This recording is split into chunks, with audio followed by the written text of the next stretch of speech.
Hi friends, welcome to RK family vlogs. இன்றைக்கி ஒரு full day vlog பார்க்க போகிறோம். இன்னைக்கு எப்படி போச்சு அப்படின்றத அந்த விளாகில் பார்க்கலாம். வீடியோக்குள்ளே போகிறதுக்கு முன்னாடி இப்போ தான் நம்ம சேனல் ஃபஸ்ட் டைம் பார்க்குறீங்க அப்படின்னா சேனலை மறக்காமல் சப்ஸ்கிரைப் பண்ணுங்கள். அப்படியே பக்கத்தில் இருக்க பெல் பட்டன் கிளிக் பண்ணுங்கள். அப்போ நான் வீடியோ போட்டதும் உங்களுக்கு நோட்டிஃபிகேஷன் வரும். வீடியோவை மிஸ் பண்ணாமல் பார்ப்பீங்க. வாங்க இப்போ விளாகை கண்டினியூ பண்ணலாம். இந்த வீடியோ செவ்வாய்க்கிழமை எடுத்தது. காலையில் ஒரு 4:45 போல் எழுந்திரிச்சு 5 மணிக்கு என்னோடய ஒர்க் அவுட்ஸும் முடிச்சுட்டு சமையல் வேலையை ஸ்டார்ட் பண்ணிட்டேன். இன்றைக்கி பெருசாக வேறு எந்த ஒர்க் அவுட்ஸும் பண்ணாமல் கால்வலிக்கான ஒர்க் அவுட்ஸ் மட்டும்தான் பண்ணேன். ஏன்னா கால்வலி இருக்கும் போது எக்ஸ்ட்ரா நான் ஒர்க் அவுட் பண்ணேன் அப்படின்னா அது பெயினை இன்னும் ஜாஸ்தி பண்ணும் அப்படின்றனால கால்வலிக்கான ஒர்க் அவுட்ஸ் மட்டும்தான் பண்ணேன். இன்றைக்கி என்னடா சமைக்கிறதுன்னு யோசிச்சுட்டே இருந்தேன். சரி இருக்கவே இருக்குது, சாம்பாரை வச்சு விட்றலாம் அப்படின்னு சொல்லிட்டு சாம்பாருக்கு தான் ரெடி பண்ணிகிட்ருக்கேன். இன்றைக்கி கேரட், பீன்ஸ், உருளைக்கிழங்கு போட்டு சாம்பார் வச்சுட்டு அவரைக்காய் இருந்தது பொரியல் பண்ணிட்டேன். மொச்சை பூசணிக்காய் போட்டு அந்த காயும் ரெடி பண்ணிட்டேன். இன்றைக்கி செவ்வாய்க்கிழமை அப்படின்றனால கமல் பிஎன்ஐ மீட்டிங் கிளம்பிட்டாங்க. போகிறதுக்கு முன்னாடி பிள்ளைங்கள அவங்க தான் எழுப்பி விட்டு போவாங்க. கத்த போது கையில்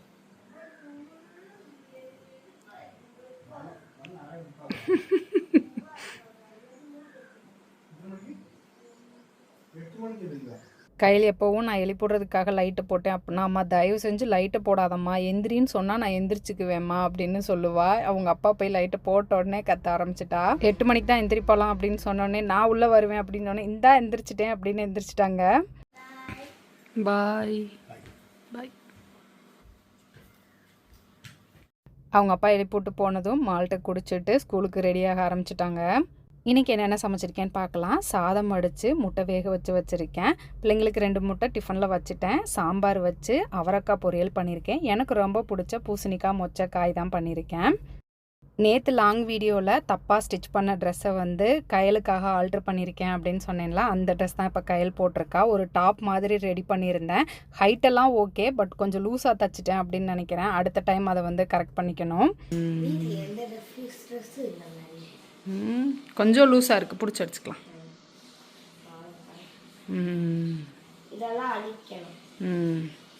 சைடு ஓப்பன், எங்கள் சைடில் திரும்பு. இன்னும் கொஞ்சம் கீழே இருக்கணும். Okay, bye. Love you too. பாய்.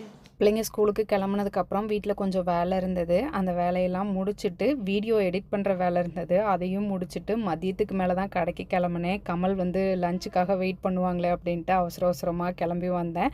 நானும் கடையில் தான் சாப்பிட்டேன். கமல் பசிக்குது, லஞ்சு கொடுத்து விட்டியா அப்படின்னு கேட்குறதுக்கு முன்னாடி கடைக்கு போயிடணும் அப்படின்னு நினச்சி கடைக்கு வந்துட்டேன். நான் தான் கமலுக்கு கால் பண்ணேன். கமல் சாப்பிட வரலையா, லஞ்ச் எடுத்துகிட்டு வந்துட்டேன் அப்படின்னு சொல்லி. முன்னெல்லாம் கொஞ்சம் டயர்டாக இருந்தாலும் கடையில் வாங்கிக்கலாம் அப்படின்னு வாங்கிக்குவோம். இப்போ என்ன டயர்டாக இருந்தாலும் நம்மளே சமைச்சிடலான்ட்டு சமைச்சிட்றேன். ஆடு மாமா பாரு, ஃபேன் எல்லாம் ஆஃப் பண்ணியிருக்கேன். பாடு. ஃபேன் ஆஃப் பண்ணது நானு. பாடு மாமா. என்ன பாட்டு பாட? நம்ம பாட்டு தான்.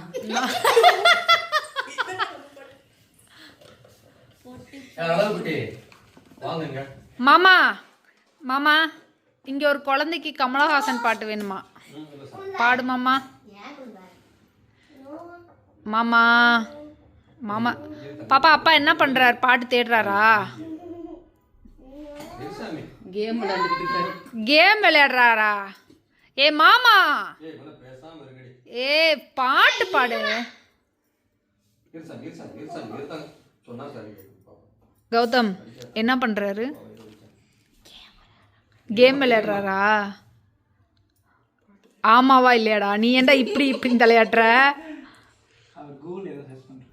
கூகுளில் சர்ச் பண்ணுறாரா? நான் சிசிடிவி கேமரா பின்னாடி தான் இருக்கு, மேலே செக் பண்ணுவேன். உனக்குத்தே பாட்டு வா. ஓடியா ஓடிப்போ.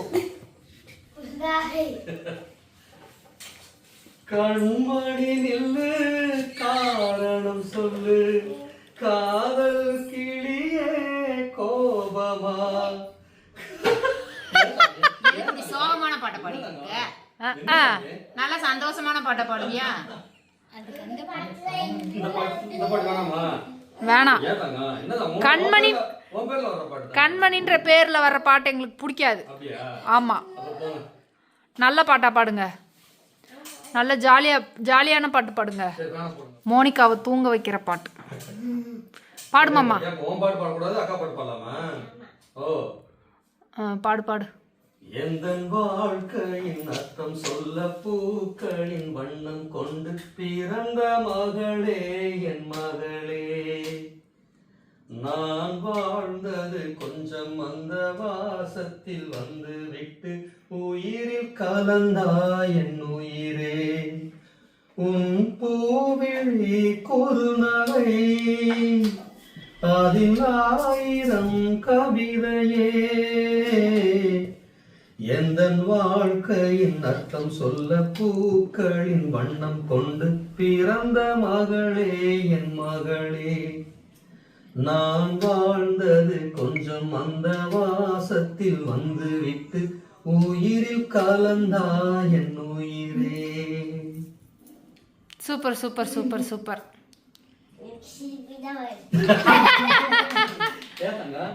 இன்றைக்கி அக்கா மாமா 2 பேருமே கடைக்கு வந்திருந்தாங்க. மாமாவை ரொம்ப நாள் ஆச்சு பார்த்ததுமே பாட்டு பாட சொல்லி கேட்டு அவரை பாட வச்சுட்டோம். நாங்கள் கண்டிப்பாக வீடியோ பார்க்குற நிறைய பேருக்கு மாமா பாட்டு ரொம்ப பிடிக்கும் அப்படின்னு தெரியும். ரொம்ப நாள் கழிச்சு மாமா பாட்டு கேட்குறீங்க, எப்படி இருந்தது அப்படின்னு கமெண்ட்டில் சொல்லுங்கள். ஈவினிங் நமக்கு வர வேண்டிய கோனா கிராஸ் பேக்ஸ் எல்லாமே வந்துருச்சு. அதை தான் அன்பாக்ஸ் பண்ணிக்கிட்டு இருக்கோம். கையலும் கண்மணியும் இதை பார்த்ததுமே எங்களுக்கு இது லஞ்ச் பேக்காக வேணும் அப்படின்னு கேட்டாங்க. அதனால ஆளுக்கு ஒன்று அவங்களுக்கு எடுத்து கொடுத்துட்டேன். கையலும் கண்மணியும் கொண்டு போகிறத பார்த்துட்டு கடைக்கு வந்த கஸ்டமர் ஒருத்தர் எங்களுக்கு லஞ்ச் பேக் மாதிரியே வேணும் அப்படின்னு ஒன்று கேட்டு வாங்கிட்டு போனாங்க. ஓகே, லஞ்ச் பேக் சைஸ்லேயே ஒன்று செய்ய சொல்லலாம் அப்படின்னு சொல்லி ஒரு பேக் மட்டும் சாம்பிள் செஞ்சு அனுப்ப சொல்லியிருந்தேன். நல்லா இருந்தது.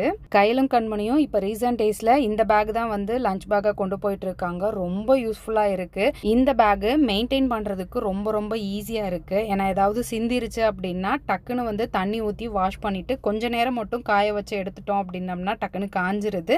நம்ம திரும்ப அந்த பேக்கை கொஞ்ச நேரத்துலேயே பிள்ளைங்களுக்கு லஞ்ச் பேக்காக கொடுத்து விடலாம்.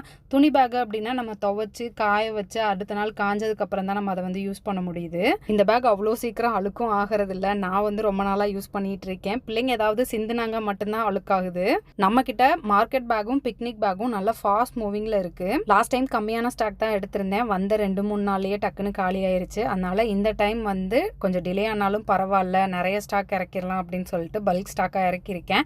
யாருக்காவது வேணும்னு நினைச்சிங்க அப்படின்னா ஸ்க்ரீனில் கொடுத்துருக்க வாட்ஸ்அப் நம்பருக்கு வாட்ஸ்அப் பண்ணுங்க, ஃபோட்டோ சென்ட் பண்ணுவாங்க. உங்களுக்கு வேணுங்கிறத நீங்கள் பிக் பண்ணிக்கலாம். இப்போயும் இந்த பேக்ஸ் எல்லாம் பார்த்துட்டு அம்மா டிசைன்லாம் நல்லதாக இருக்குது, எனக்கு இன்னொரு பேக் எடுத்து தரியா அப்படின்னு கேட்டாங்க. பிச்சு பிடுவேன் அப்படின்னு சொல்லியிருக்கேன். ஈவினிங் பேக்ஸ் எல்லாமே அன்பாக்ஸ் பண்ணிவிட்டு அது ஒவ்வொன்றையும் தனித்தனியாக ஃபோட்டோ எடுத்து ஃபோல்டர் போட்டு வச்சுட்டு அதுக்கப்புறமா தான் நாங்கள் வீட்டுக்கு கிளம்புனோம். ராஜேஷ் கிச்சனில் கிட்டத்தட்ட 63,000 ஆர்டர் சக்ஸஸ்ஃபுல்லாக கம்ப்ளீட் பண்ணியிருக்கோம். ரொம்ப ரொம்ப ஹாப்பியாக இருக்குது. இது எல்லாத்துக்குமே உங்களோட லவ் அண்ட் சப்போர்ட் தான் காரணம். இதுக்கப்புறமும் உங்களோட லவ் அண்ட் சப்போர்ட் கண்டிப்பாக கொடுப்பீங்க அப்படின்னு நம்புகிறேன். கடையில் வேலையெல்லாம் முடிச்சுட்டு வீட்டுக்கு கிளம்பிட்டோம். கமலை கேட்டோம் வரீங்களா அப்படின்னு. இல்லை, எனக்கு ஆஃபீஸில் கொஞ்சம் வேலை இருக்குது அப்படின்னு சொன்னாங்க. சரி ஓகே நம்ம கிளம்பலாம் அப்படின்னு சொல்லிட்டு வீட்டுக்கு கிளம்பிட்டோம். வீட்டுக்கு வந்ததும் பிள்ளைங்களுக்கு தோசை ஊற்றி கொடுத்தேன். காலையில் வச்ச சாம்பார் இருந்தது. அதனால் பிள்ளைங்க சாப்பிட்டுட்டு தூங்கிட்டாங்க. எப்போவும் கமல் தான் பிள்ளைங்கள நைட்டு தூங்க வைப்பாங்க. இப்போ கமல் ஆஃபீஸ் ஒர்க் அப்படின்னு கொஞ்சம் லேட்டாக வர்றதுனால இன்னைக்கு நீங்கள் தூங்க வைங்கம்மா அப்படின்னு கேட்டாங்க. சரி ஓகே வாங்க அப்படின்ட்டு நான் தான் தூங்க வச்சேன். அவ்வளோதான், இந்த விளாக் இதோட முடிஞ்சது. இன்னைக்கு கொஞ்சம் குட்டி விளாகாக தான் இருக்குது. சாரி, அடுத்த வீடியோவில் பார்க்கலாம். அது வரைக்கும் பாய்.